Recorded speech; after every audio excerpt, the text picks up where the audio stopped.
Hello masters, ఎన్నో జన్మలు ఎందరో మాస్టర్స్ బుక్ రీడింగ్ సెషన్కి స్వాగతం.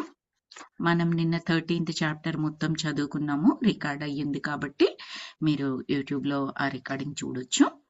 జస్ట్ నిన్న ఏంటి అంటే ఇంకొక జన్మ గురించి, ఇంకొకటి కాదు 2 జన్మల గురించి చెప్పారు, కానీ ఆ 2 జన్మలు కూడా మనకి ఇంతకు ముందర చెప్పినవి. అందులోనివే డిఫరెంట్ పార్ట్స్లో చెప్పారు. పెద్దగా ఇన్ఫర్మేషన్ ఏమీ డాక్టర్ గారికి రాలేదు దాని గురించి. అందుకని ఆవిడని చాలా క్వశ్చన్స్ అడుగుతారు, ఇది చెప్పు అది చెప్పు ఇలా చెప్పు అలా చెప్పు అన్నట్లుగా. అవే మళ్ళీ మళ్ళీ ఎందుకు చెప్పిన జన్మల గురించే మళ్ళీ వెళ్ళింది, అదే జన్మల్లోకి వెళ్ళింది అని చెప్పేసి డిఫరెంట్ టాపిక్స్ ఏమైనా వస్తాయేమో, ఇన్ఫర్మేషన్ వస్తుందేమో అని చెప్పేసి చెక్ చేస్తారు. బట్ ఆ పెద్దగా అంటే కొత్తది ఇన్ఫర్మేషన్ అన్నట్టుగా ఏమీ రాదు ఆ జన్మల దగ్గర నుంచి. కానీ ఒక పాయింట్ ఏం చెప్తుందంటే, ఈయన ఇప్పటి వరకు ఎన్ని జన్మలు తీసుకున్నావు అంటే 86 జన్మలు అని చెప్తుంది.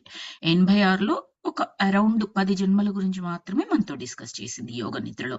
మిగతావన్నీ బహుశా మనకి చెప్పడానికి అంత ఇంపార్టెంట్ లేనివి కావచ్చు అని చెప్పేసి డాక్టర్ గారు అనుకుంటారు. ఇంకొకటి ఏం చెప్తుంది, మనము జన్మలు తీసుకుంటూనే ఉంటాము లెర్నింగ్స్ గురించి, తర్వాత ఏవైనా రుణాలు ఉంటే వాటిని తీర్చేసుకోవడం కోసం జన్మలు తీసుకుంటూనే ఉంటాము. అది మొత్తం కంప్లీట్ అయ్యేదాకా అలా తీసుకోవాల్సిందే, ఇంకా నేను జన్మలు తీసుకోవాల్సి ఉన్నాయి అని చెప్పేసి చెప్తుంది. తర్వాత ఈ తలంలోనే తీసుకున్నా, భూలోకంలోనే తీసుకున్నావా వేరే లోకంలో అంటే దానికి క్లియర్ కట్ ఆన్సర్ ఇవ్వదు. భూలోకం అని చెప్పేసి జన్మలు చెప్తుంది, వేరే లోకంలో కూడా అని చెప్తుంది, కానీ దాని గురించి క్లియర్ కట్ ఆన్సర్ అంటూ మనకి ఏముండదు అక్కడ. తర్వాత ఇంకొకటి ఏమని చెప్తూ ప్రియ గారు, మీ వాయిస్ రావడం లేదండి. అవునా? వస్తుందండి. I heard you. ఇప్పుడండి, ఇప్పుడు వినపడుతుందా? Are you able to hear me? ఇప్పుడు వినపడుతుందండి? హలో, నాకైతే వస్తుందండి. ఇప్పుడు వినపడుతుందా? ఇప్పుడండి, ఇప్పుడు వినపడుతుందా? లోగా వినబడుతుంది శ్రీప్రియ. లోగా వినపడుతుందా? హలో అండి. హలో హలో, మీ వాయిస్ నాకు ఎందుకో సరిగ్గా రావడం లేదు. ఓకే, ఒక్క నిమిషం అండి. నేను ఇప్పుడు ఏమైనా వినపడుతుందా? ఇప్పుడు చెప్పండి. క్లియర్ గానే వినిపిస్తుంది, వాళ్ళకి రోబో వినిపించట్లేదు. వాయిస్ లాగా వస్తుందండి. మీరు కొంచెం వాల్యూమ్ పెంచుకోండి స్వప్న గారు. నేను అనుకుంటాం మరి ఎవరికైతే వినిపించట్లేదు. నా సైడ్ బాగానే ఉంది, కొంతమందికి వినపడుతుందండి. నాకు కూడా బాగానే వినిపిస్తుంది. ఒక సైడ్ ఏమన్నా సిగ్నల్ ప్రాబ్లం కానీ పెట్టిన వాల్యూమ్ ఫుల్గానే ఉంది. సరే చెప్పనండి. ఇప్పుడు ఎవరో మాట్లాడారు, ఇది బానే వస్తుంది. ఓకే, ఇప్పుడు నా మాట, ఇప్పుడు మీ మాట కూడా వస్తుంది. ఓకే ఓకే, సరే, గుడ్. సో నిన్న మనం చెప్పుకున్న టాపిక్ ఏదైతే ఉందో క్లుప్తంగా దాన్ని వివరిస్తున్నాను అనమాట. తను మొత్తం ఇప్పటి వరకు 86 జన్మలు తీసుకుంది. ఒక 10 జన్మల గురించి మాత్రమే మనకు చెప్పింది. మిగతా జన్మలు పెద్దగా డిస్కస్ చేయాల్సినంత గొప్పవి కావేమో అని చెప్పేసి డాక్టర్ అనుకుంటారు. తర్వాత మనము జన్మలు రుణాలు తీర్చేసుకోవడానికి, తర్వాత లెసన్స్ లెర్న్ చేసుకోవడానికి, అవి అన్ని కంప్లీట్ అయ్యేంత వరకు తీసుకుంటూనే ఉంటాము అని చెప్పేసి చెప్తుంది అనమాట. తర్వాత శక్తి, ఆధ్యాత్మిక శక్తి సరిపోయిన వారు ఆ తలం నుంచి భూలోకంలోకి వస్తూ ఉంటారు. కాకపోతే భౌతిక శరీరాలుగా కనిపించరు వాళ్ళు. భౌతిక శరీరాలు తీసుకుని వస్తారు, కాకపోతే కంప్లీట్ గా మనలాగే వాళ్ళు ఉంటారు అనేది అక్కడ ఉండదు. వాళ్ళ ఆధ్యాత్మిక శక్తిని ఉపయోగించి వాళ్ళ భావ ప్రసారాలు చేస్తూ ఉంటారు అని చెప్పేసి చెబుతారు. ఎందుకు అలా దిగి వస్తూ ఉంటారు అంటే, వాళ్ళు సడన్ గా డెత్ ఏదైనా జరిగితే, వాళ్ళకు సడన్ గా లైఫ్, అంతకుముందు లైఫ్ ఎండ్ అయిపోయింది అనుకోండి, ఇంకా ఆ జన్మలో తీర్చాల్సినవి ఏమైనా ఉంటే అలాంటివి జరిగే అవకాశం ఉంటది. కానీ కొంచెం అర్థం చేసుకోవడం భయంగా ఉంటది అని కూడా చెప్పింది ఆవిడ అక్కడ. దాని గురించి అందరి విషయాలలో అలా జరగదు, కొన్ని కేసుల్లోనే జరుగుతుంది అని చెప్పింది అక్కడ. సో నిన్న మనకు చెప్పిన ట్రీట్మెంట్ ఏదైతే ఉందో, దానికన్నా ముందరి ట్రీట్మెంట్ కి నిన్న చెప్పుకున్న ట్రీట్మెంట్ కి మధ్యలో ఒక 54 days గ్యాప్ వస్తుంది అనమాట. అది అనుకోకుండా వస్తుంది, నేను ఎక్స్పెక్ట్ చేయలేదు అని డాక్టర్ గారు చెప్పి మనకి ఏమంటారంటే, ఆల్మోస్ట్ ఎండింగ్కి వచ్చేసాం మనం చికిత్స విధానంలో. ఇంకెక్కువ రోజులు చికిత్స ఉండదు అని నాకు అర్థం అవుతుంది. ఆమె చక్కగా హీల్ అయిపోతుంది, ఆమంతటా ఆమెనే కూడా తన గురించి తాను తెలుసుకునేలాగా, తన శక్తిని తను తెలుసుకుని ఉపయోగించుకోలాగా అనిపిస్తోంది అని కూడా చెప్తారనమాట. అంతవరకు చదువుకున్నాము. ఈ రోజు చాప్టర్ మనం 14th చాప్టర్ లోకి వచ్చాము. 3 వారాల ఆలస్యం ఏర్పడింది ఆ తర్వాత చికిత్సా సమయం జరగడానికి. నిన్నటి చికిత్స జరిగిపోయిన తర్వాత ఈ రోజు చెప్పబోతున్న చికిత్సకు మధ్యలో 3 వారాల టైం ఉండిందట. నేను కొంత అస్వస్థతకు గురి అయినందువల్ల, క్యాథరిన్ సెలవు తీసుకున్నందువల్ల ఈ ఆలస్యం జరిగింది. ఆ సమయంలో సైతం క్యాథరిన్ ఆరోగ్యం మరింత మెరుగుపడింది. కానీ మళ్ళీ ఓ చికిత్సా సమయం వేళలో ఆమెలో ఆందోళన చోటు చేసుకుంది. తను ఇప్పుడు ఎంతో బాగుంటున్నానని, ఇక యోగ నిద్రల వల్ల ఏమంత ఉపయోగం ఉండదేమోనని క్యాథరిన్ అన్నది. నిన్న చాప్టర్ లో ఈయన ఏదైతే అనుకున్నారో అలాగే చెప్తుంది. చాలా బాగుంది, ఇప్పుడు ఒకసారి అలా ఆందోళన వస్తుంది, కానీ యోగ నిద్రల వల్ల ఇంకా అవసరం ఉండకపోవచ్చు నాకు ఈ థెరపీస్ అన్న టైప్ లో అనిందట. ఆమె సరిగ్గానే అనుకుంటోంది. ఈయన కూడా అదే కదా నిన్న అనుకున్నారు, సో ఆమె కూడా అదే అనుకుంటుంది కాబట్టి సరిగ్గానే అనుకుంటుంది అని చెప్తున్నారు. సాధారణ పరిస్థితుల్లో ఆమెకు మానసిక చికిత్స ఇప్పటికి కొన్ని వారాలకు ముందుగానే పూర్తయిపోయి ఉండేది. అంటే మామూలుగా చూసుకున్నట్లయితే ఈయన మెడికల్ హిస్టరీ వేరే పేషెంట్స్ కు చూసిన ప్రకారం చూస్తే ఇప్పటికన్నా ముందుగానే అయిపోయేది సాధారణంగా అయితే. కానీ ఎందుకు కాలేదు అంటే చెబుతున్నారు, పూర్తయిపోయి ఉండేది కొన్ని వారాలకు ముందుగానే, కానీ మేము మరింత చికిత్సను కొనసాగిస్తూనే ఉన్నాము. ఎందుకంటే మాస్టర్ల సందేశాలను ఆ సమయాల్లో వినవచ్చునని నేనెంతో అభిలషిస్తూ ఉన్నాను కాబట్టి. అది ఈయనకు ఆమె చికిత్స చేస్తూనే మాస్టర్ల సందేశాలు తీసుకోవాలి, దాని మీద చికిత్స మీద ఎంత ఉందో ఆయన ఫోకస్, మాస్టర్ సందేశాల మీద అంతే క్యూరియాసిటీ ఉంది, అంతకన్నా ఎక్కువగా ఉంది. దాని గురించి అని చెప్పేసి ఇంకా చికిత్స విధానాలు కొనసాగిస్తున్నారు. నేనెంతో అభిలషిస్తూ ఉన్నాను కాబట్టి, స్వల్ప అవలక్షణాలు ఆమెలో ఇంకా కొంచెం మిగిలి ఉన్నాయి కాబట్టి. దాదాపుగా క్యాథరిన్ కోలుకుంది, మొత్తంగా కాదు దాదాపుగా. ఆమె జీవిత అనుభవాలు మళ్లీ పునరావృతాలు అవుతూనే ఉన్నాయి. కానీ మాస్టర్లు మాకు చెప్పాలనుకుంటున్న సందేశాలు ఇంకా ఏమైనా మిగిలిపోయి ఉంటే, అందుకే కంటిన్యూ చేస్తున్నాను. నేను ఒత్తిడి చేస్తే ఆమె మరికొన్ని చికిత్సా సమయాలకు ఒప్పుకొని తీరుతుంది. క్యాథరిన్ ఉండకపోతే ఆ సందేశాలు నాకు ఎలా అందగలుగుతాయి? అది చికిత్సను ఎందుకు కంటిన్యూ చేయాలంటే ఈయన సందేశాలు వినాలి. సందేశాలు వినాలంటే ఎవరి ద్వారా వినాలి? క్యాథరిన్ ద్వారా. క్యాథరిన్ ద్వారా ఎప్పుడు వినగలడు? చికిత్స కొనసాగిస్తూ ఆమె యోగ నిద్రలోకి వెళ్తే, ఒక జన్మ గురించి చెప్పి దాని తర్వాత కాంతిలోకంలోకి వెళ్తే అక్కడి నుంచి వినగలరు. దీస్ ఆర్ ఆల్ ఇంటర్లింక్డ్, అందుకని అనమాట. కానీ ఆమెను అలా బలవంత పెట్టడం నాకు ఇష్టం లేదు. గడిచిన 3 వారాల్లో జరిగిన సంఘటనలను కొంచెం దుఃఖంతోనే ఆమె అభిప్రాయానికి నేను సమ్మతించాను. గడిచిన 3 వారాల్లో జరిగిన సంఘటనల గురించి సాధారణంగా చర్చించుకుంటూ కూర్చున్నాము. కానీ జరుగుతున్న ఆ సంభాషణ మీద నాకు మనసే లేదు. మామూలుగా ఇంకా చికిత్స స్టార్ట్ చేయకముందే 3 వారాల తర్వాత వచ్చింది కాబట్టి ఏం జరిగింది ఏంటి అని చెప్పేసి మాట్లాడుకుంటూ ఉంటారు కదా. సో డైరెక్ట్ గా రాగానే యోగ నిద్రలోకి తీసుకెళ్లారు కదా. సో అలా మాట్లాడుతూ ఉన్నప్పుడు ఆవిడ ఏదో ఆ 3 వారాల్లో జరిగిన విషయాల గురించి చెబుతా ఉంది. అందులో ఏమైనా బాధాకరమైన ఉంటే అవి కూడా చెబుతుంది, కానీ ఈయన మనసు అటు వెళ్ళట్లేదు. ఫోకస్ ఆవిడ చెప్పేదాని మీద లేదు. 5 నెలలు దొర్లిపోయాయి. క్యాథరిన్ తన ఆరోగ్యాన్ని అలా నిలబెట్టుకుంటూనే ఉన్నది. ఆమెలో అతి తక్కువ ఆందోళనలు, భయాలు మాత్రమే ఉన్నాయి. ఆమె జీవిత విధానం, ఆమె సాంఘిక సంబంధాలు ఎంతో మెరుగుపడ్డాయి. ఆమె ఇప్పుడు ఇతర పురుషులతో కలిసి తిరుగుతోంది కూడా. మనకు తెలుసు ఆమెకు మెన్ను మీద అసలు నమ్మకం ఉండదు, చాలా భయంగా ఉంటది. తండ్రి నుంచి మొదలుకొని ఆమె అలాంటి స్థితులు చూసింది కదా. ముఖ్యంగా ఒక ఉమెన్ లైఫ్ లో ఏంటి, చిన్నగా ఉన్నప్పుడు father and sibling brothers, men గురించి చెబుతున్నాను. పెద్దగా అయిన తర్వాత either boy friend or husband, ఆ తర్వాత సన్స్ ఉంటే సన్స్, రైట్. సో వీరే ఆమె యొక్క జీవితంలో ఎక్కువగా తను కనెక్ట్ అయ్యే పురుషులు.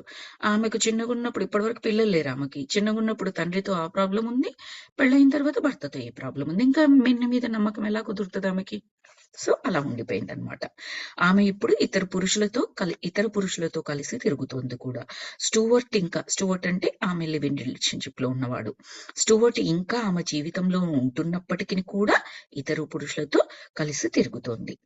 ఎంతో కాలం తర్వాత ఆమె బాల్యంలో ఉన్నప్పటి ఆనందం మళ్ళీ ఆమెలో కనబడుతుంది. అప్పుడప్పుడు హాస్పిటల్ వసారాల్లో క్యాథరిన్ నాకు ఎదురవుతూ ఉండేది. కానీ ప్రస్తుతం ఆమెకు నాకు మధ్య రోగి వైద్యుడి మధ్య ఉండే సంబంధం కాదు, అది లేదు అని చెప్తున్నారు. శీతాకాలంలో వెళ్ళిపోయి మళ్ళీ వసంతం వచ్చింది. క్యాథరిన్ నన్ను కలుసుకోవాలని తనకు కొంత సమయం కేటాయించమని అభ్యర్థించింది. ఆమెకు ఒక కళ అనేక మార్లు పునరావృతం అవుతూ ఉందట. ఏ మతబలో ఇవ్వబడుతున్న కళ. ఏదో మతంలో బలి అంటారు కదా, అది ఆ మతబలో అంటే ఆ మతంలో బలి ఇవ్వబడుతున్నట్టుగా ఏదో కళ అట. ఓ నేల గుంటలో ఎన్నో పాములు కనిపిస్తున్నాయట ఆమె స్వప్నంలో. తనను ఇంకా మరికొంతమంది మనుషులను ఆ పాములున్న గుంటలోకి ఎవరో తోసేస్తూ ఉన్నారట. ఆమె ఆ గుంటలోంచి బయటపడేందుకు ఆ మట్టిని వేళ్లతో పట్టుకుని నేల మీదకి వచ్చేందుకు ప్రయత్నం చేస్తూ ఉందట. పాములు ఆమె వెనకే పైకి వచ్చే ప్రయత్నాలు చేస్తున్నాయట. అప్పుడు ఆమెకు మెలకువ వచ్చేస్తూ ఉంటుందట స్వప్నంలోంచి. ఆమె గుండెలో ఎంతో దడ ఉంటుందట. శీతాకాలం పోయి వసంతకాలం వచ్చిన తర్వాత ఈయనను కలుసుకోవాలని ప్రయత్నిస్తుంది. ఎందుకంటే కొన్ని రకాల కళలు ఆమెకు మరలా పునరావృతం అవుతున్నాయి. ఏదో మత బలో ఇవ్వబడుతున్న కళ ఒకటి, ఈ పాములకు సంబంధించిన కళ ఒకటి మళ్ళీ తిరిగి వస్తోందట. ఎంతో వ్యవధి తరువాతే ఆమె యోగ నిద్రలోకి వెళ్తున్నప్పటికీ అతి శీఘ్రంగానే మహాప్రగాఢ యోగ నిద్ర పారవశ్య స్థితిలోకి ఆమె ప్రవేశించింది. వెంటనే ఒక పూర్వజన్మ అనుభవంలోకి వెళ్ళిపోయింది. ఏమని చెప్తుందో విందాం. నేనున్న చోటు మహా వేడిగా ఉంటుంది. ఆమె మొదలుపెట్టింది. 2 నల్లవాళ్లు నిలబడి ఉన్నారు. చల్లటి తేమతో నిండిన రాతి గోడల దగ్గర వాళ్ళున్నారు కిరీటాలు పెట్టుకొని. వాళ్ళ కుడిపాదాలు తాటితో చుట్టబడి ఉన్నాయి. ఆ తాటి మీద పెద్ద పూసలు ఉన్నాయి. అక్కడక్కడ ఆ తాటి మీద కృచ్చులు వేలాడుతూ ఉన్నాయి. వాళ్ళు నిర్మిస్తూ ఉన్నారు ఒక విధమైన ధాన్యాగారాన్ని. రాతితో మంకబట్టితో దాన్ని నిర్మిస్తున్నారు. ఆ బంకమట్టి మీద గాదెలలో వాళ్ళు గోధుమల్ని నింపుతూ ఉన్నారు, దంపుడు గోధుమల్ని. ఆ గోధుమలు అక్కడికి ఇనుప చక్రాలు ఉన్న బళ్ళ మీద తీసుకురాబడుతున్నాయి. ఆ బళ్ళ మీద చేతినేత కంబళీలు పరిచి ఉన్నాయి. Excuse me masters. నాకు నీళ్లు కనిపిస్తున్నాయి నీలం రంగుతో. ఎవరో అక్కడ నుంచొని అందరికీ పనులు పురమాయిస్తున్నాడు. ఆ ధాన్యాగారం లోపలికి 3 మెట్లు దిగవలసి వస్తోంది.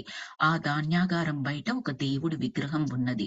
ఓ పక్షి తలతో మానవ శరీరం ఆకారంతో ఉంటున్న విగ్రహం. అది ఋతువుల దేవుడి విగ్రహం. ఆ ధాన్యాగారపు గోడలకంతా తారు పట్టించేసి ఉన్నారు. గాలి తేమ లోపలికి చేరకుండా ధాన్యం తాజాగా ఉండేందుకు. నా మొహం మీద దురద పెడుతూ ఉన్నది. నా తల వెంట్రుకల మీద నీలిరంగు పూసల హారం వేలాడుతోంది. అక్కడ ఎన్నో ఈగలు పురుగులు కనిపిస్తున్నాయి. వాటి వల్లే నా మొహం మీద చేతుల మీద దురదలు ఏర్పడుతున్నాయి. నేను నా మొహం మీద ఏదో పూసుకుని ఉన్నాను. ఈ ఈగలు పురుగులు నా దగ్గరికి రాకుండా ఉండేందుకు. అది మహా దుర్గంధంతో ఉన్నది. ఏ వృక్ష సావ్రంతోనో లేపనంతోనో తయారు కాబడి ఉన్నది. ఆమె పూసుకున్న ఆ మందేదో.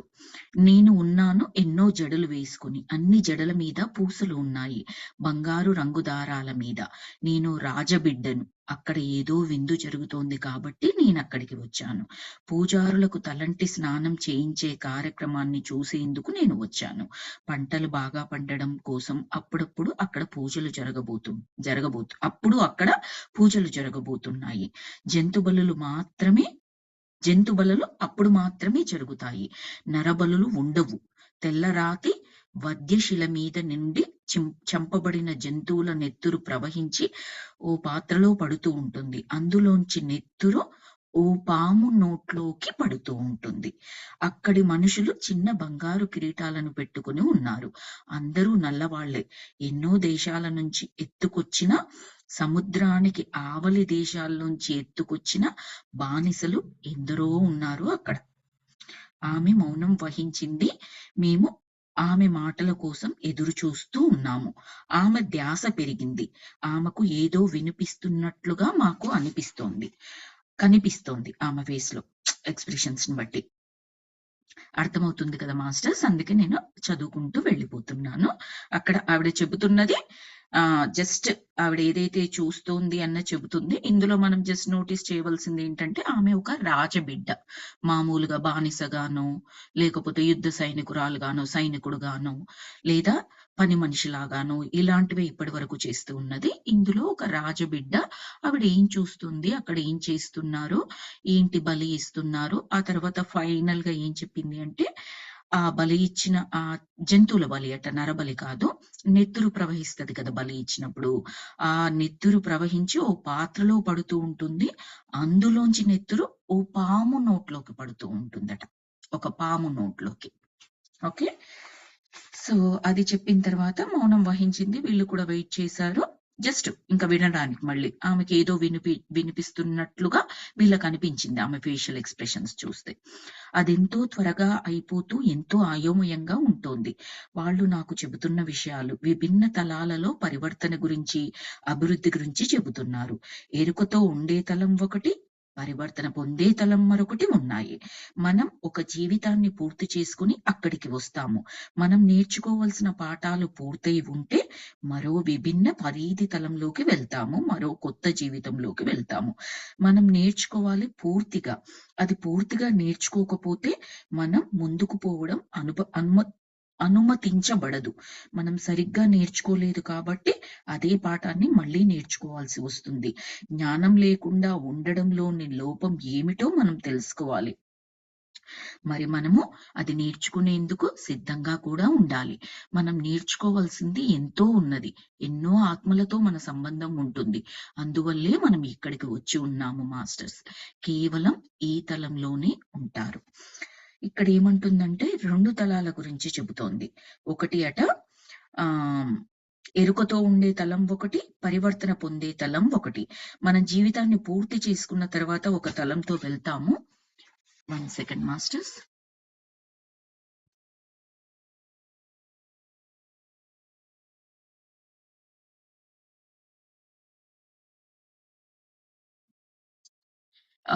మనం ఈ జీవితంలో నేర్చుకున్న తర్వాత ఒక తలంలోకి వెళ్తాం కదా, అక్కడ కూడా అన్ని లెసన్స్ నేర్చుకుంటే దానిపైన ఇంకో తలంలోకి వెళ్తాము. నేర్చుకోకపోతే అక్కడే ఉంటాము. నేర్చుకునేంత వరకు అక్కడే ఉంటాము. జ్ఞానం నేర్చుకోవడం, పూర్తిగా నేర్చుకోవడం అనేది చాలా కంపల్సరీ. ఏ తలంలో ఉంటే ఆ తలంలో ఆ జ్ఞానం నేర్చుకునేంత వరకు, అప్పుడు ఏదైతే ప్లాన్ చేసుకున్నామో ఆ జన్మలో అది నేర్చుకునేంత వరకు అక్కడే ఉంటాం. అది కంప్లీట్ అయితేనే నెక్స్ట్ తలంలోకి వెళ్తూ ఉంటాం అన్నమాట.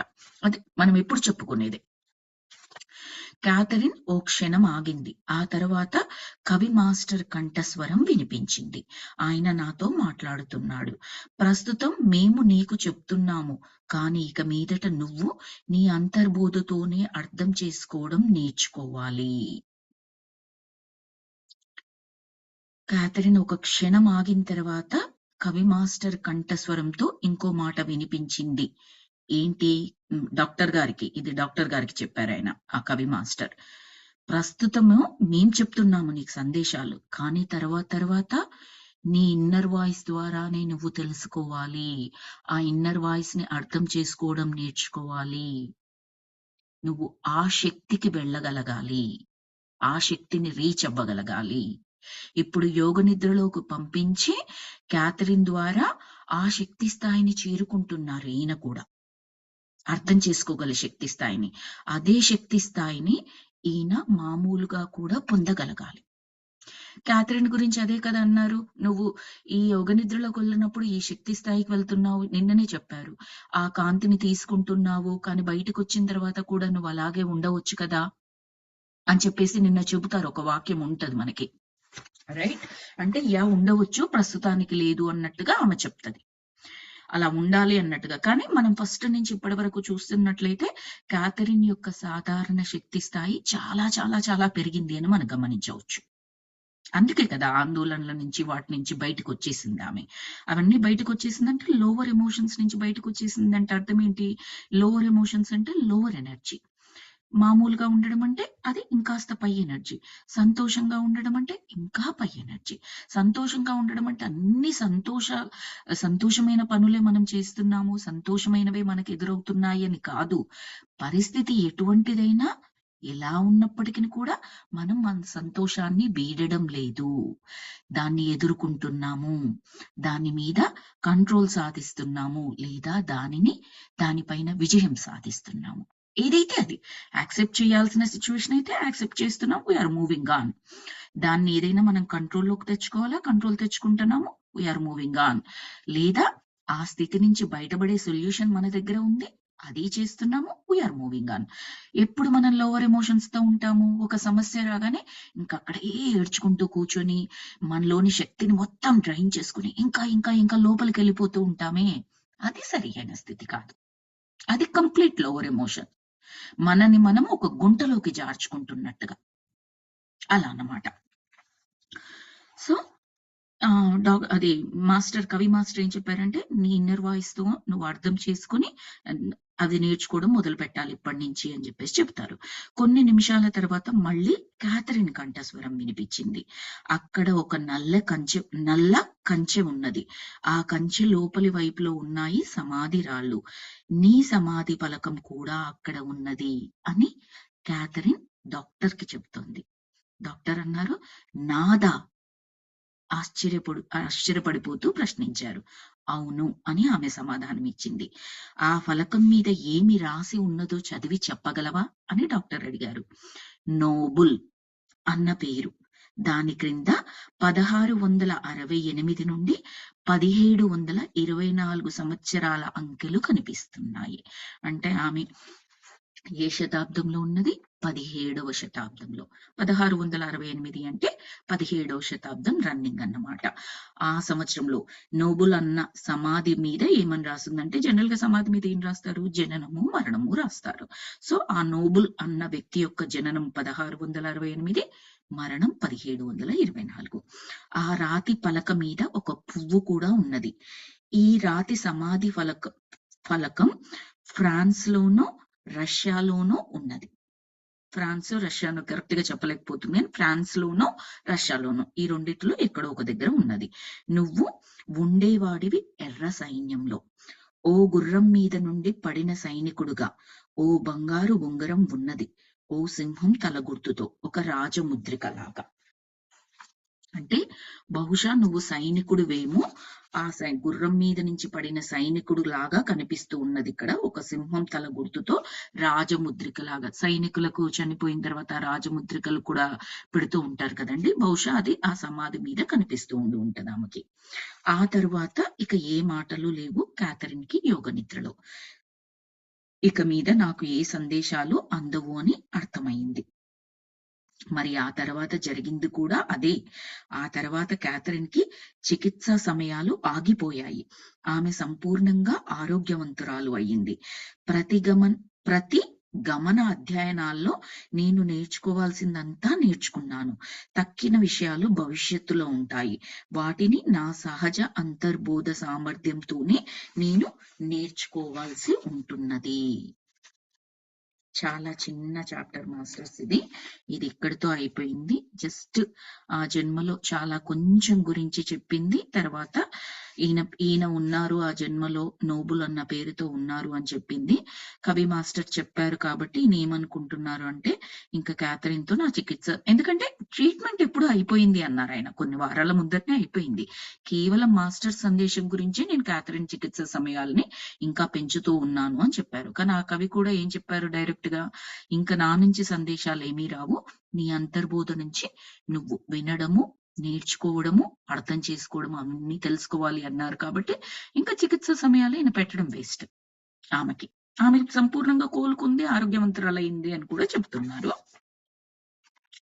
సో ఇది మాస్టర్స్ 14వ చాప్టర్. 15th చాప్టర్ లో కొంతవరకు చెప్పుకుందాం ఈరోజు. ఓకే, ఇంకొక 10 to 15 minutes చెప్పుకోవచ్చు మనము. 2 నెలలు గడిచాయి. క్యాథరిన్ ఓ రోజు ఫోన్ చేసి నాతో ఒక చికిత్సా సమావేశాన్ని కుదుర్చుకుంది. ఆవిడే కుదుర్చుకుంది. ఈయనేమి నీకు చికిత్స అవసరము, నువ్వురా, లేదా నాకు సందేశాలు కావాలి నువ్వురా, అలా కాదు. ఆవిడే చికిత్స కావాలని అడిగింది. నాకు చెప్పాల్సిన ఒక ఉత్సాహభరితమైన విషయం ఏదో తన వద్ద ఉందని ఆమె చెప్పింది. నా గదిలోకి వస్తున్న క్యాథరిన్ ని చూసి ఓ క్షణం సంభ్రమ ఆశ్చర్యాలలో పడిపోయాను. ఆమె ఇప్పుడు ఎంతో ప్రశాంతంగా, నవ్వు మొహంతో, ఎంతో తేజస్సుతో కనబడుతోంది. పాత క్యాథరిన్ గుర్తుకొచ్చి ఇంత తక్కువ కాలంలో ఇంతటి మహాపరివర్తన ఆమెలో ఎలా ఏర్పడిందో అని ఆశ్చర్యం కలిగింది. 2 నెలలు చూడలేదు. ఫస్ట్ చెప్పారు కదా 2 నెలలు గడిచాయని.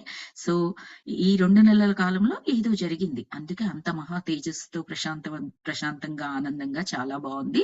ఈయన ఫస్ట్ క్యాథరిన్ ఈయన దగ్గరికి వచ్చినప్పుడు మొహము ఇప్పటిది చూసి ఆయన చాలా ఆశ్చర్యపడిపోయాడనమాట. క్యాథరిన్ ఐరిస్ సాల్మన్ దగ్గరికి వెళ్లి వచ్చింది. ఆమె ఓ ప్రసిద్ధ ఆధ్యాత్మిక జ్యోతిష్ శాస్త్రవేత్త. ఐరిస్ సాల్మన్ అనే ఆవిడ పూర్వజన్మ చరిత్రల మీద విశేష అధ్యయనాన్ని చేసి ఉన్న నిపుణురాలు ఐరిస్ సాల్మన్. ఆమె దగ్గరికి వెళ్ళినందుకు కొంచెం ఆశ్చర్యం కలిగిన ఆమెకు గత జన్మల అనుభవాలు నిజంగానే జరిగాయని, మరో మనిషి సమర్థింపు కూడా లభిస్తుంది అందువల్ల అని నాకు నేను సర్ది చెప్పుకున్నాను.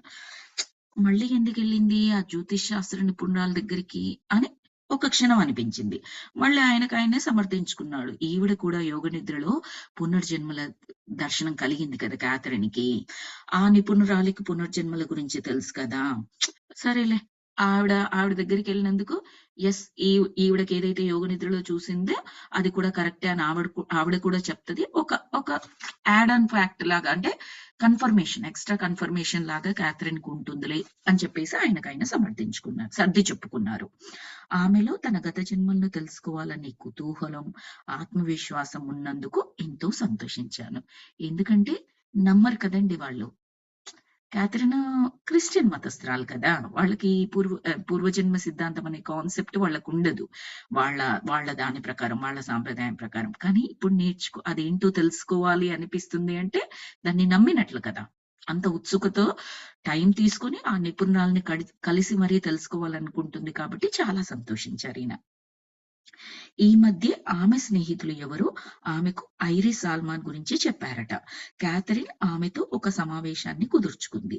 నా పర్యవేక్షణలో ఆమె పొందిన గత జన్మల అనుభవాలను వేటిని గురించి ఆమెకు చెప్పకుండా ఏమీ చెప్పలేదట ఐరిస్ సాల్మన్ కి. ఈమె యోగ నిద్ర, ఈమె చికిత్సలు, పూర్వజన్మవి, ఇవి చికిత్సలు అవి కాదు, ఈమె గత జన్మల అనుభవాలు, ఈమె పొందింది ఏవైతే ఉందో అవి ఐరిస్ సాల్మన్ కి చెప్పలేదట. ఐరిస్ క్యాథరిన్ పుట్టినరోజు గురించి, సమయం గురించి, ప్రాంతం గురించి మాత్రమే అడిగిందట. ఆ వివరాలతో ఆమె జాతకం తయారు చేసి ఇస్తానని క్యాథరిన్ కి చెప్పింది. ఆ జాతకాన్ని తన అంతఃప్రజ్ఞతో క్యాథరిన్ చదువుకుని తన గత జన్మల్ని స్వయంగా తెలుసుకోవచ్చని చెప్పింది. ఎందుకంటే ఇప్పుడు క్యాథరిన్ కి శక్తి పెరిగింది కదా, ఆధ్యాత్మిక శక్తి. కాబట్టి ఐరిస్ ఏం చెప్పింది, ఐరిస్ కదంతా ఏమీ తెలీదు, అంటే క్యాథరిన్ ఏమీ చెప్పలేదు.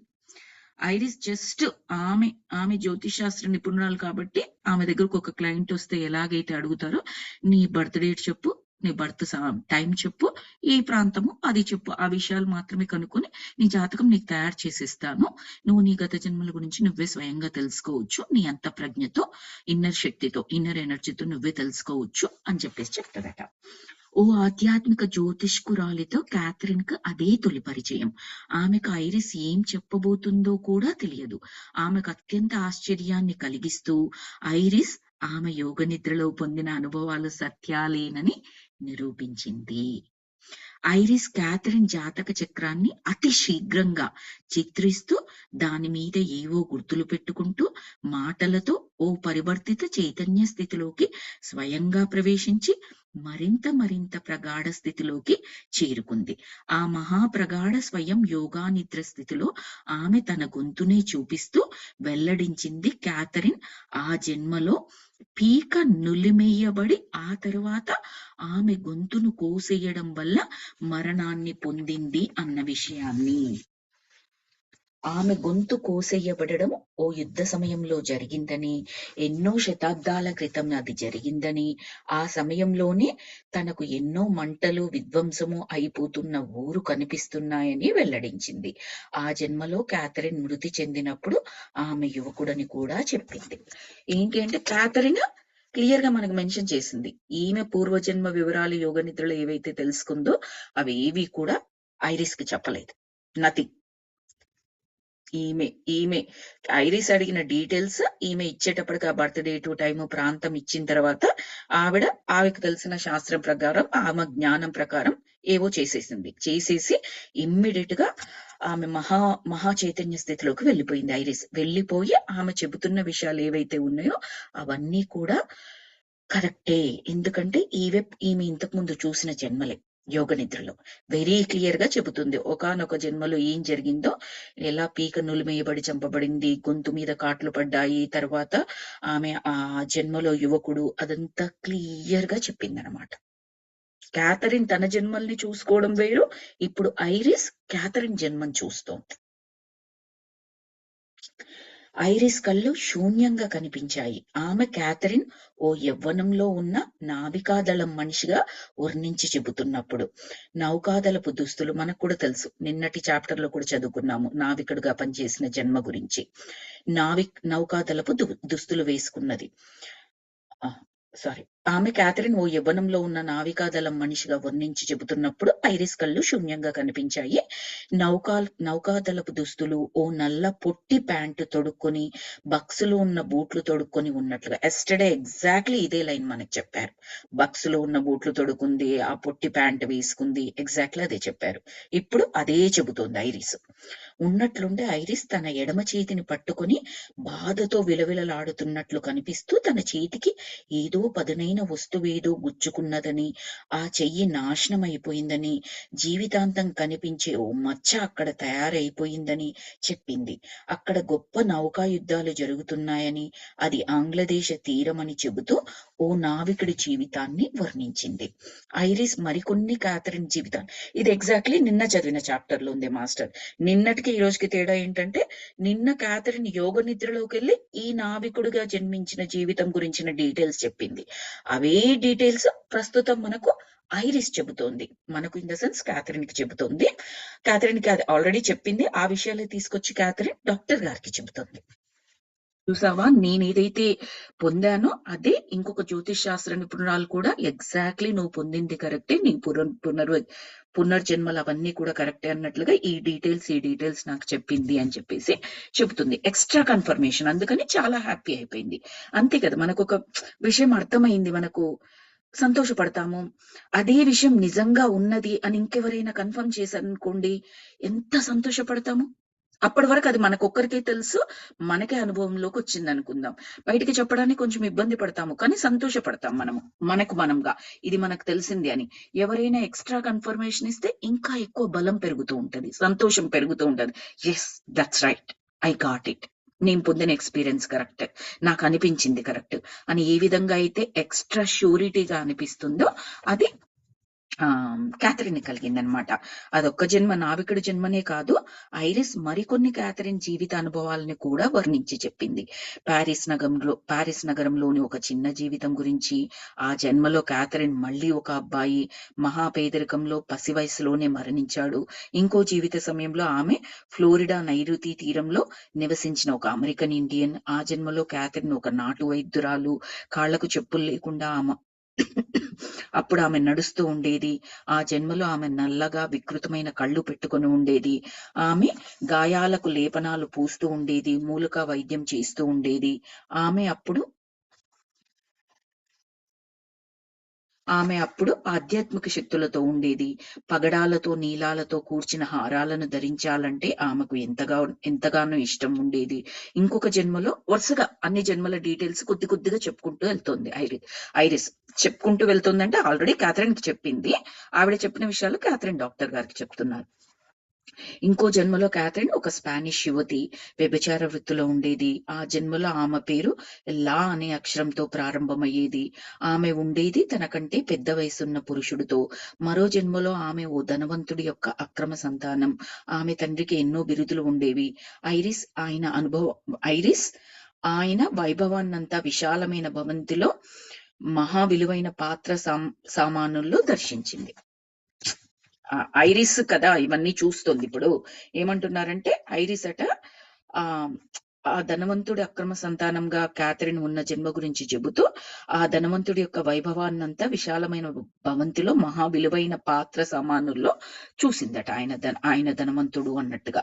ఆమె వర్ణించింది క్యాథరిన్ మహా అందంగా ఉండేదని, సన్నటి పొడవాటి వేళ్లు ఆమెకు ఉండేవని, ఆమె ఓ తంత్ర సంగీత వాయిద్యాన్ని ఎంతో చక్కగా వినిపిస్తూ ఉండేదని, ఆమెకు జంతువులంటే ఎంతో ఇష్టమని, ముఖ్యంగా గుర్రాలంటే మహా ఇష్టమని, మనుషుల కంటే ఎక్కువగా జంతువుల్నే ఆమె ఇష్టపడుతూ ఉండేదని, ఇంకొక జన్మలో క్యాథరిన్ మొరాకోలో జన్మించి యవ్వనంలోనే జబ్బుతో మరణించిన ఓ అబ్బాయి అని, ఇంకో జన్మలో ఆమె హైతీలో అక్కడి భాషని మాట్లాడుతూ ఉండే ఓ మంత్రగత్తె అని, ఇంకో జన్మలో ఆమె ఒక ఈజిప్టు వాసి అని, అప్పటి సాంప్రదాయ ప్రకారం శ్రాద్ధ కర్మలు పని చేస్తూ ఉండేదని, జడలు వేసుకుంటూ ఉండేదని, ఎన్నో జన్మలు ఇలా క్యాథరిన్ కి ఫ్రాన్స్ లో, ఇటలీలో సంభవించాయి.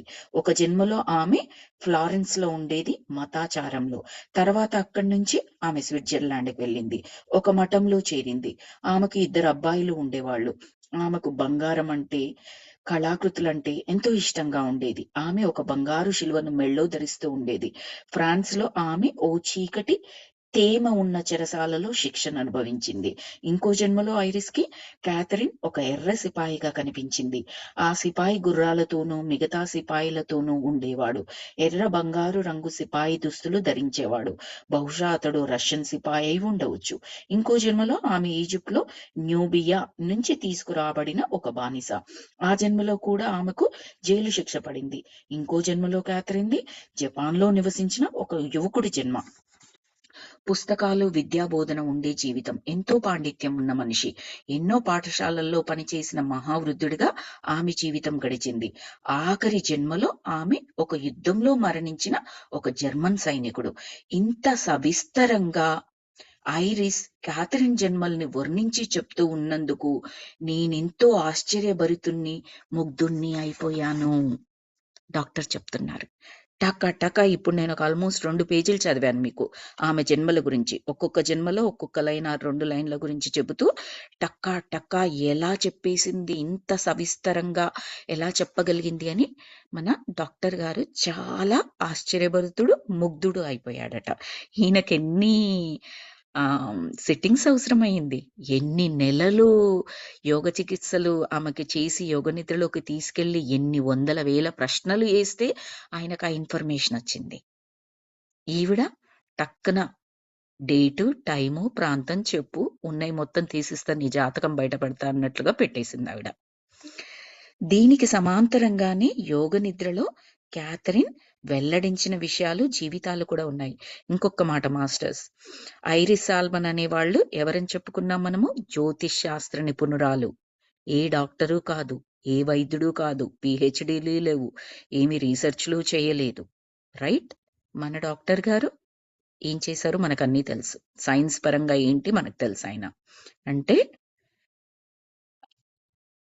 ఆవిడ ఆధ్యాత్మిక శక్తి ద్వారా అవన్నీ చెప్పగలిగింది. The spiritual energy, the spiritual science is far far far beyond than our physical education, physical science. దానికి చెప్పడానికి మనం ల్యాబొరేటరీలో ప్రూవ్ చేసినట్టుగా ప్రూవ్ చేయడానికి మనకు శక్తి సరిపోదు. అసలు ఊహించలేము కాబట్టి, ఎక్స్ప్లెయిన్ చేయలేము కాబట్టి అది లేదు అని కొట్టిపడేయకూడదు. మన అనుభవంలోకి రానివన్నీ కూడా ఎగ్జిస్టెన్స్ లో లేవు అని చెప్పకూడదు. ఇంగ్లీష్ లో ఒక లైన్ కూడా ఉంటుంది, మీరు ఎక్స్పీరియన్స్ చేయనంత మాత్రాన ఎగ్జిస్టెన్స్ లో లేదు అని చెప్పకూడదు అన్నట్టుగా. We did not experience it yet, but it is there. It is existing. అది కూడా మనం అర్థం చేసుకోవాలి ఇక్కడ. దీనికి సమాంతరంగానే యోగ నిద్రలో క్యాథరిన్ వెల్లడించిన విషయాలు, జీవితాలు కూడా ఉన్నాయి, సరిపోలుతూ. ఈయన కూడా కన్ఫర్మ్ చేసుకుంటున్నాను. అంతే కదా, ఈవిడ ఏదైతే చెప్పిందో అదే కదా యోగ నిద్రలో క్యాథరిన్ పూర్వజన్మల్ని సందర్శిస్తూ నాకు చెప్పిన విషయాలు అని చెప్పేసి అంటున్నారు. నౌకా యుద్ధంలో క్రిస్టియన్, నిన్న ఈ పేరు చెప్పారు కదా మనకు, నౌకా యుద్ధంలో ఉన్న నావికుడు పేరు క్రిస్టియన్ అని చెప్పేసి. క్రిస్టియన్ అంటే ఇక్కడ మతం అని కాదు, ఆ నావికుడి పేరు. నా ఒకానొక జన్మలో నావికుడుగా ఉన్న జన్మలో క్యాథరిన్ యొక్క పేరు క్రిస్టియన్ అన్నమాట. నౌకా యుద్ధంలో క్రిస్టియన్ చేతి గాయమవడం అది కూడా నిన్న చెప్పారు. అతడి దుస్తుల బూట్ల వర్ణన, ఓ స్పానిష్ యువతిగా వేశ్యా జీవితాన్ని గడిపిన లూయిసా, లాతో స్టార్ట్ అవుతుంది అని చెప్పారు అక్కడ. సో ఈయన చెప్తున్నారు ఆ పేరు ఏంటంటే లూయిసాట. అరోండాగా ఈజిప్టులో జీవిస్తున్నప్పటి శవాల ఖననాల వర్ణనలు, స్టూవర్ట్ చేతుల్లో పీక కోసేబాడు. స్టూవర్ట్ ఒక యుద్ధ సన్నివేశంలో ఆయన అవతల వైపు బార్డర్ వైపు ఆయన ఉంటాడు, ఇవతల వైపు ఈ క్యాథరిన్ యొక్క ఆ జన్మలో క్యాథరిన్ ఉంటుంది, గొంతు కోసేస్తాడు ఆ జన్మలో, గుర్తుండే ఉంటది. సో దాని గురించి చెప్తున్నారు మనకు. డాక్టర్ గారు గుర్తు చేసుకుంటున్నారు. ఆయన స్టూవర్ట్ చేతుల్లో పీక కోసేయబడి మరణించిన జోహాన్ జీవితం, ఆ జన్మలో క్యాథరిన్ పేరు జోహాన్ అట. స్టూవర్ట్ గ్రామం, తగలబడిపోయిన వైనం, జర్మన్ విమాన చోదకుడిగా జీవితాన్ని చాలించిన ఎరిక్ జీవిత కథనం, ఇలాంటి మరెన్నో జీవితాలు ఆయన గుర్తొచ్చాయి. క్యాథరిన్ వర్తమాన జీవితంలో దీనికి సరితూగే పోలికలు కూడా ఎన్నో ఉన్నాయి. ఉదాహరణ కోసం క్యాథరిన్ కి విలువైన జాతిరాళ్ల నగలంటే ఎంతో ఇష్టం. ముఖ్యంగా లాపిస్ లాజూలి రాళ్లు. అవి పొదిగి ఉన్న ఏ హారాలను క్యాథరిన్ ఐరిస్ ను కలుసుకున్నప్పుడు ధరించకపోయినప్పటికీ కూడా ఐరిస్ వాటి గురించి చెప్పింది. పైన మనకు పారాగ్రాఫ్ లో చెప్పింది కదా, నీకు జ్యువెల్స్ అంటే ఇష్టము అని. ఒకనొక జన్మలో బంగారు రంగులు అదే బంగారు రాళ్లు పొదిగిన సంథింగ్ ఏదో ఒక దగ్గర చెప్పింది మనకు. ఆమెకు బంగారం అంటే కళాకృతులు అంటే ఇష్టము, వాటిని బంగారు శిలువలను మెళ్ళలో ధరిస్తూ ఉండేది, అలా చెప్పింది కదా. సో ఈ జన్మలో క్యాథరిన్ కూడా విలువైన జాతిరాళ్ల నగలంటే ఇష్టమట. పర్టికులర్ లాపిస్ లాజూలి రాళ్లు, అవి పొదిగి ఉన్న హారాలు ఏవైనా కూడా చాలా ఇష్టమంట. కానీ ఐరిస్ ని కలుసుకున్నప్పుడు అవి ఏం వేసుకోలేదు. అవి వేసుకుంటే అవి చూసి ఐరిస్ చెప్పిందేమో అని మనం అనుకోవడానికి ఉంటది కదా, అవి కూడా వేసుకోలేదు. ఏ క్లూస్ కూడా లేవు ఐరిస్ కి క్యాథరిన్ ని కలిసినప్పుడు. పూర్తిగా ఆమె ఆధ్యాత్మిక శక్తితోని ఆమె క్యాథరిన్ యొక్క జన్మల గురించి చెప్పింది అని మనకు చెప్పడానికి, మనం అర్థం చేసుకోవడానికి చెప్తున్నారనమాట. మనము అంటే ఎవరైతే దీన్ని కొట్టి పడేస్తారో ఈ పూర్వజన్మ సిద్ధాంతాలని, వాళ్ళు అర్థం చేసుకోవడానికి. గుర్రాలంటే పిల్లులంటే మహా ఇష్టం క్యాథరిన్ కి. ఆమెకు జంతువులంటే కూడా ఎంతో ఇష్టం. మనుషుల దగ్గర ఆమెకు ఉన్న భయం జంతువుల దగ్గర ఉండదు. ఆమె ఎంతో సౌఖ్యంగా జంతువుల దగ్గర ఉంటుంది. ఆమెకు ఎక్కడికైనా ప్రయాణాలు చేయాలంటే ఇష్టం. ఫ్లారెన్స్ కు వెళ్ళాలంటే మహా ఇష్టం. నా అధ్యయనాన్ని మహా నిర్దిష్టంగా జరుపబడిన ఒక వైజ్ఞానిక ప్రయోగంగా నేను ధృవీకరించి చెప్పడం లేదు. వాటిలో ఎన్నో పర్యవసానాలు నా చేతుల్లో లేవు కాబట్టి. కానీ ఇదంతా నిజంగా జరిగింది. ఈ విషయం గురించి మళ్ళీ చెప్పుకోవడం అవసరం అనిపించి ఈ విషయాన్ని చెబుతున్నాను. ఇప్పుడే చెప్పుకున్నాం కదా, అదే మళ్ళీ మనకు ఆయన చెప్తున్నారు. మళ్ళీ చెప్పాల్సిన అవసరం కనిపిస్తోంది, అందుకే మీకు చెబుతున్నాను అని. ఆ రోజు ఏం జరిగిందో నాకు తెలియదు. బహుశా తనకు తెలియకుండానే ఐరిస్ టెలీపతిని ఉపయోగించుకుని క్యాథరిన్ మనస్సుని చదివేసి ఉండవచ్చు. ఈయనకు తెలిసిన సైన్స్ ప్రకారం ఈయన ఎక్స్ప్లెయిన్ చేయాలి కదా, అంతే కదండి. సో ఈయన ఏమంటున్నారంటే, బహుశా ఐరిస్ కి టెలీపతి తెలిసేమో, ఆ టెలీపతిని బట్టి క్యాథరిన్ మనస్సుని చదివేసి క్యాథరిన్ యొక్క పునర్జన్మల్ని చెప్పిందేమో అన్నట్టుగా ఈయన అంటున్నారు.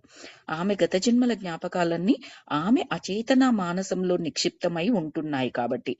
మనసుని చదివితే ఎలా తెలుస్తాయట అంటే నెక్స్ట్ లైన్ లో ఆన్సర్ ఇస్తున్నారు. ఆమె అన్కాన్షియస్ బ్రెయిన్ లో ఉండిపోతాయి కదండి ఆమె నేర్చుకుని.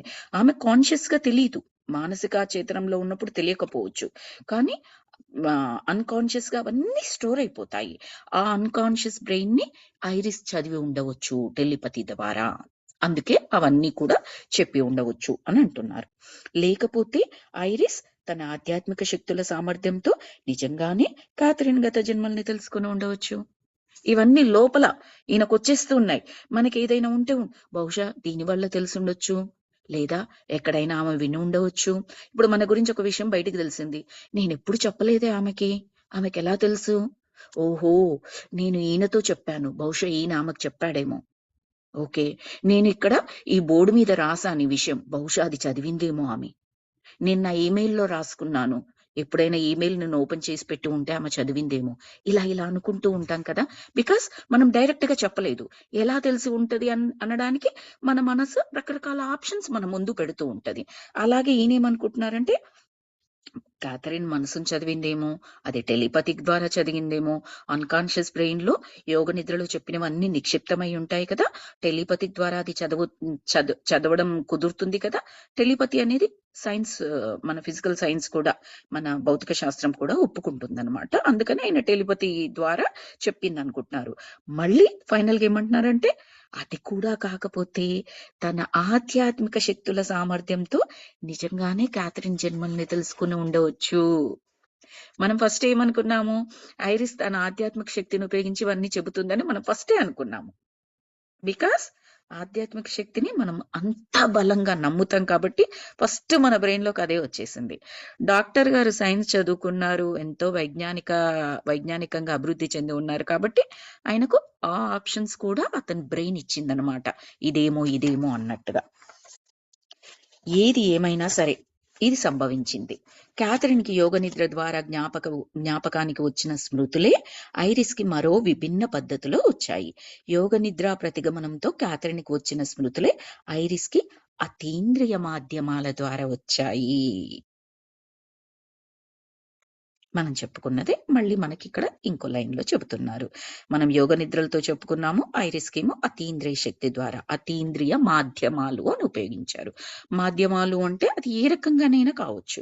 ఇప్పుడు ఆమె యోగ నిద్రలోకి వెళ్ళిపోయి ఆమె మాస్టర్స్ తో అనుసంధానం అయిపోయి ఈ విషయాలన్నీ రాబట్టవచ్చు, లేదా ఆమె ఒక మాధ్యమంగా ఒక మీడియం లాగా మారిపోవచ్చు. ఏ రకంగానే జరగవచ్చు. ఏది జరిగినా అది ఆధ్యాత్మిక శక్తి కిందికే వస్తుంది.